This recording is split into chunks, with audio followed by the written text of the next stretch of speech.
Good afternoon, everyone. We are actually going to have to wait a few minutes to start the official meeting as we need a fourth member of council to join us. So as soon as we have that fourth member, we'll start, okay?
I'm so sorry. This has actually never happened before, but I think normally we start our meetings at 4:30, and I think the other members of council have it in their calendars, so possibly it's 4:30.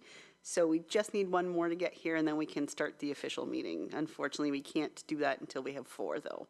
So I apologize so much that we're just sitting here.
Good afternoon. We're going to call a meeting to order again. I apologize for starting late. We're going to begin with our land acknowledgement statement. We acknowledge that the ground on which we live is the traditional territory of Caldwell First Nation, of the Three Fires Confederacy, and the original people of Point Pelee and Pelee Island and its surrounding lands and waters, and that of the Huron-Wendat and Wyandot peoples. We recognize and respect the First Nations who are stewards of the land and waters of Turtle Island and who have embraced this stewardship since time immemorial. We would also like to acknowledge the contributions of other nearby First Nation communities and all original people across Turtle Island. Members of Council, any disclosures of pecuniary interest? Nope. Okay, there being none, we will move into meeting to consider the engineer's report under Section 78 of the Drainage Act RSO 1990. The purpose of the meeting is to consider for the engineer to present their report to council for consideration. At the meeting, council will provide the opportunity for landowners to discuss the report, and in consideration of the report and public comment, council will decide whether or not to proceed with the project provisionally adopting the report by bylaw. Council can refer the report back to the engineer for modifications and discuss the potential need to debenture the cost of the project. There is no right to appeal assessments or other aspects of the engineer's report at this meeting. These appeal rights are provided for later in the process to the Court of Revisions. So with that, we will move into item F1, which is the St. Michael's Drain Engineer Report for meeting to consider, and I'm going to turn it over to Mr. Capucci. Thank you. Mayor, members, and council, the report in front of you today is to adopt or to read the first and second reading of the St. Michael's bylaw based off the report prepared by Mr. Rood. This process has started in 2017 with a Section 78 request to clean the drain. In 2018, Rood Engineering was appointed as the drainage engineer, and since that time, the report has been finalized. In September of this year, a couple months back, we had a PIC to discuss the report to all the landowners. We had an opportunity to talk with most of the landowners and discuss what the work was, roughly assessment costs, and how the overall project would fall out from that point forward. In general, the work is to clean the drain, do some bank stabilizing. There's some culvert work that needs to get completed, and then there's some tile extensions as well. And the next step after this, as you mentioned, the meeting today is to only look at the engineering merits of the report. The next step would be the Court of Revisions, which looks at the financial impacts of assessments. At this time, I guess I'd have Mr. Rood to present the report to council. Thanks.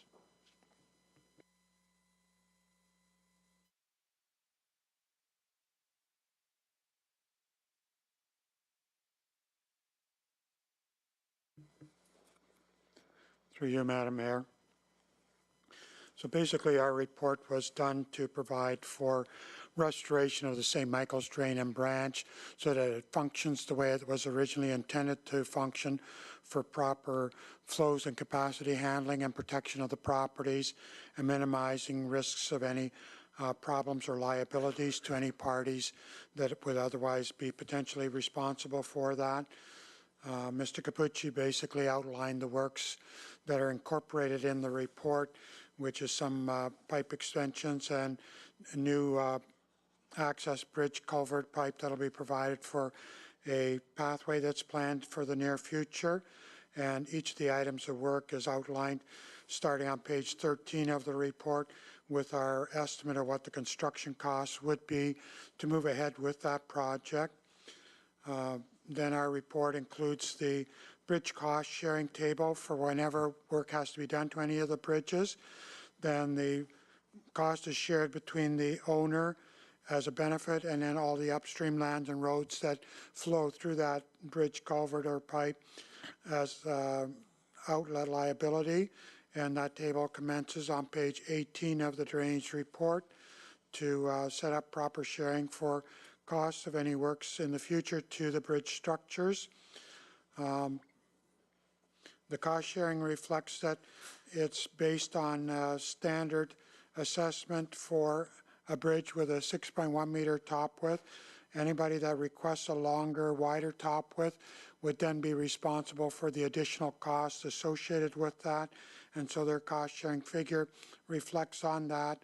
Or if in the future works are required and the owner requests that, they will be responsible for any additional costs beyond the standard access bridge with the 20-foot top width, installation of the access bridge or maintenance of that access bridge when it needs to be replaced. Our report includes the design drawings for the future works to allow maintenance to all of the overall length of the St. Michael's drain as well as the branch drain that flows into it, and has the details and information necessary for that future maintenance to the bridge. And the report includes specifications for the proper carrying out of the drain excavations, bank repairs, stabilization, tile end repairs, as well as details for works on any access bridges that are going to be worked on, and have all of the work carried out to provide for the proper upkeep and maintenance of the drain for the construction that is desired at this point in time as set out in the report, and for any future maintenance works that are necessary to keep the drain properly working the way that it was originally designed to function as. We utilized some of the input from the Public Information Center meeting to finish editing the reports and get it submitted to the town for scheduling this consideration meeting. Our office has not received any questions or concerns, and the town staff advised us that they had just answered general questions with no specific problems or concerns with the project. Late yesterday, we did receive an email from the Essex Region Conservation Authority in which Summer Lochnick pointed out a discrepancy between pipe sizes shown in the report on pages 7 and 8 for the bridges. And I did a verification of that this morning, going through the report pages and checking the plans. And it appears that somehow we had overlooked updating the report pipe sizes when edits were made to the drawing sheets that were done for finalizing the drainage plans. So I provided a response to the Conservation Authority with an addendum 1 that's dated for today's date for pages 7 and 8 on the project, and also provided a copy to Mr. Capucci for the town to have available. And the recommendation is that that be sent out when the Court of Revision meeting notice goes out, so that everybody can have a completely updated drainage report for the one that's adopted by council to move ahead with the project at the end of the day. Earlier this afternoon, I did receive a response from IRCA that they are now fully accepting the drainage report as set out with the 2 pages of addendum 1 that has been provided to them, and that the town can proceed with the project and just need to apply for a standard IRCA permit whenever they are ready to move ahead with construction on the project. So I believe that summarizes most of the details of the work. If there's any questions from the public or from the council members, both Mr. Capucci and myself can do our best to try and answer or address those questions. Thank you very much. Before I turn it over to council, is there anyone who would like to speak or have a question about the report that was before us today? No? Okay. Council members, do you guys have any questions or concerns regarding the report that's been presented? It's a quiet bunch today, everyone. Okay. If there's no further questions, then we have the recommendation in the bylaws. So we'll just move right into that if there's no concerns or questions. Okay. So the recommendation is that the following bylaw be given a first and second reading, which is 8837, a bylaw to provide for the repair and improvements of the St. Michael's Drain in the town of LaSalle in the county of Essex. Moved by Councillor Reno, support by Councillor Desjardins. All in favor? And that carries. And then that brings us to our confirmatory bylaw.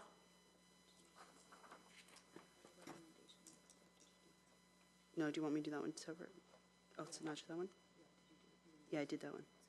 This one too. Okay, so the other one is that the report of the manager of engineering dated November 7th, 2023, PW 2023, regarding the St. Michael's Drain Engineers Report be received, and that council adopts the St. Michael's Drain Engineers Report dated July 26th, 2023, authored by Rude Engineering Incorporated, and that bylaw 8837 being a bylaw for the repair and improvements of the St. Michael's Drain be provisionally adopted. Councillor Reno? Can we add to that the revisions that were done this morning, please? All right, so if we can get someone to move. Councillor Burns, support. Councillor Ruccio Spagnolo, all in favor? That carries. And then on to our confirmatory bylaw, be given a first, second, and third reading and finally passed.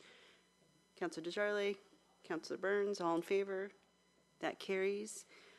Thank you so much for joining us. I do apologize again for the delay in our meeting. Have a good afternoon.